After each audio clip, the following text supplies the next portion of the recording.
अंशी में वेलकम है। और हमारा फर्स्ट चैप्टर कंप्लीट हो गया है। चैप्टर फर्स्ट है जो रूल मार्केटिंग का था, इंट्रोडक्शन वगैरह, वो फर्स्ट कंप्लीट हो गया है। और मैं आपके लिए वन लाइनर एमसीक्यूज़ क्वेश्चंस लेके आई हूँ।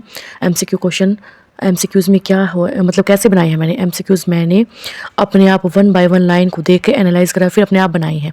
ठीक है, तो मतलब ऑप्शनल टाइप तो हम उनको खुद बना सकते हैं।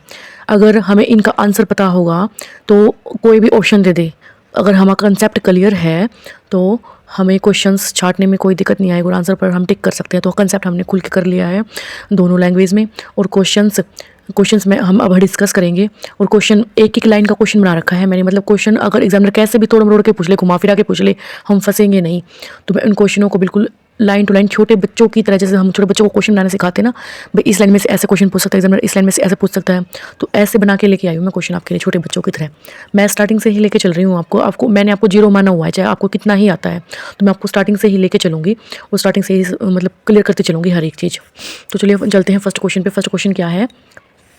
फर्स्ट क्वेश्चन है रूरल मार्केटिंग है जो ग्रामीण विपणन, उसका मीनिंग क्या है?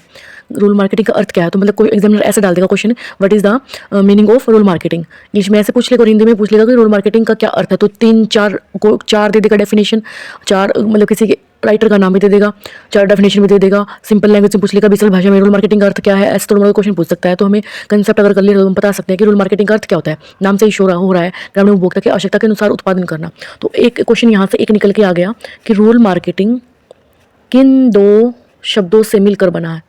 शब्दों से मिलकर बना है। ये क्वेश्चन भी मेरे दिमाग में एकदम ही आ गया, तो इसलिए मैं इसको अभी लिख रही हूँ। किन दो शब्दों से बना? पहला क्वेश्चन तो ये हो गया कि ये दो शब्दों से मिलकर बना है। ठीक है, दूसरा क्वेश्चन ये हो गया कौन कौन से दो शब्द हैं? Rural plus marketing. ठीक है, रूरल आप जानते हो ग्रामीण, और मार्केटिंग हो गया विपणन बाजार। ठीक है, तो दो शब्दों से मिलकर बना हो गया। सेकंड क्वेश्चन था इसकी टैगलाइन क्या है? रूरल मार्केटिंग की टैगलाइन क्या? कोई एग्जामिनर ऐसे पूछ लेगा, एग्जामिनर पेपर देने एग्जामिनर की टैगलाइन क्या है, रूरल मार्केटिंग की टैगलाइन क्या है? गो रूरल बोल देगा, रूरल गो दे देगा। सेकंड ऑप्शन में, थर्ड ऑप्शन में दे देगा कि गो अर्बन, या अर्बन गो बोल देगा, या ऑप्शन में ऐसे भी दे सकता है मिक्स करके गो rural and urban.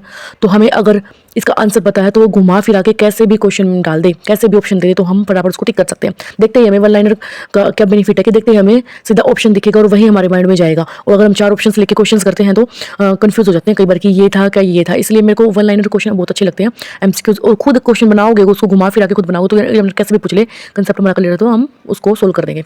Rural marketing tagline क्या है? गो रूरल, गाँव में जाओ, ग्राम में जाओ। ठीक है, थर्ड क्वेश्चन क्या? रूरल मार्केटिंग के कितने कारक होते हैं? How many factor in rural marketing? Rural market कितने कारक होते हैं?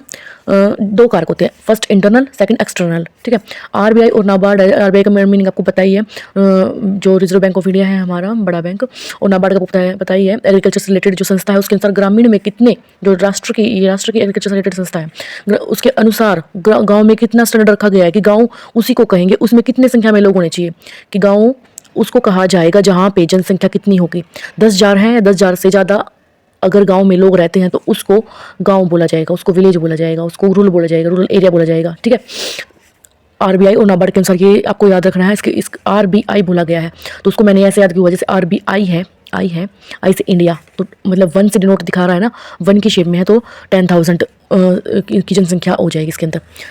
फिफ्थ क्वेश्चन है एफएमसीजी। एक क्वेश्चन ये भी पूछ लेगा एफएमसीजी की what is the full form of FMCG. इसकी उसका क्या है फुल मीनिंग, फुल फॉर्म क्या है? Fast moving consumer goods.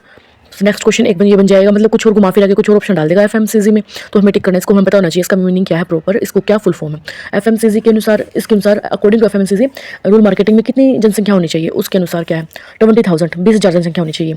RBI में 10,000 है, एफएमसीजी में क्या है? 20,000। ठीक है, उसके बाद है six question, durable product companies के अनुसार कम से कम कितनी जनसंख्याएं हैं?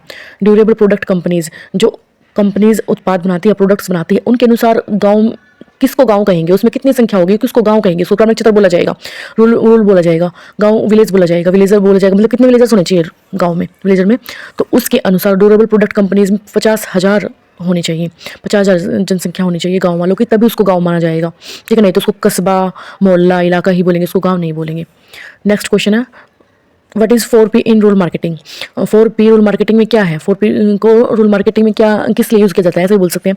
और ऐसे बोल सकते हैं डेफिनेशन, मतलब 4 ऑप्शन दे देगा, उसमें अलग अलग ऑप्शन डाल देगा कि प्रोडक्ट प्राइस, प्लेस, प्रमोशन डाल के फिर एक एक में डाल देगा। सेकंड ऑप्शन क्या डालेगा, प्रोडक्ट प्राइस, प्लेस या कुछ और डाल देगा, पी से डिनोट करके कोई भी वर्ड डाल देगा, ऐसे करके अलग अलग ऑप्शन दे देगा। तो हमें याद रखना चाहिए कि फर्स्ट P क्या डिनोट करता है, product, second price, third place, fourth promotion. तो हमें याद करना है चारों के चारों P की 4P क्या है। ठीक है। थर्ड 8th क्वेश्चन है, ग्रामीण विपणन भारत में कब आया। मतलब इसका इनका कॉन्सेप्ट हमारे इंडिया में कब आया था, लोग अब इससे कब परिचित हुए थे। ठीक है। ये कॉन्सेप्ट हमारे भारत में कब आया, तो 1980 ईयर के बाद आया, 1980 के बाद ही आया ये प्रोडक्ट, 1980 के अंतर्गत आया था ये। ठीक है। 1980 में के दशक में आया था ये वाला। लोगों को पता चला ग्रामीण विपणन का, कंपनियाँ आई हैं, लोगों के बारे में बताया गया। मतलब हर एक सप्लायर आए, कोई भी आई कंपनी आई, प्रोडक्ट्स एड्स वगैरह चलाई, फ्लक्स वगैरह आया, सब कुछ ये सब ग्रामीण लोगों को बारे में, इसके बारे में पता चला। जैसे हरित क्रांति का पता चला, मतलब हर एक टेक्नोलॉजी का पता चला, उसमें क्या क्या सुधार किए गए, चेंजेस क्या क्या हुए, हमें क्या क्या करना है, उसको उसका लेवल को इंक्रीज़ करने के लिए क्या किया गया। तो इस तरह ग्रामीण विपणन आया, कंपनीज आई और लोगों को उसके बारे में बताया। ठीक है। आज के लिए बस इतना ही भाई, बाकी और क्वेश्चन मैं फिर बना के लेके आऊँगी आपके लिए। मैंने इस कहने को तो 8 क्वेश्चन है 8th, लेकिन इसमें 2-3 एक्स्ट्रा मैंने और बता दी, तो आपके लिए सिर्फ एक स्टेंजेस में ये कम से कम 12-13 क्वेश्चन बन गए हैं। तो ऐसे घुमा फिरा के अगर कुछ भी पूछ ले तो हम कंसेप्ट क्लियर हो तो हम सारे क्वेश्चन सोल्व कर सकते हैं, कन्फ्यूज़ नहीं होंगे हम। Bye bye.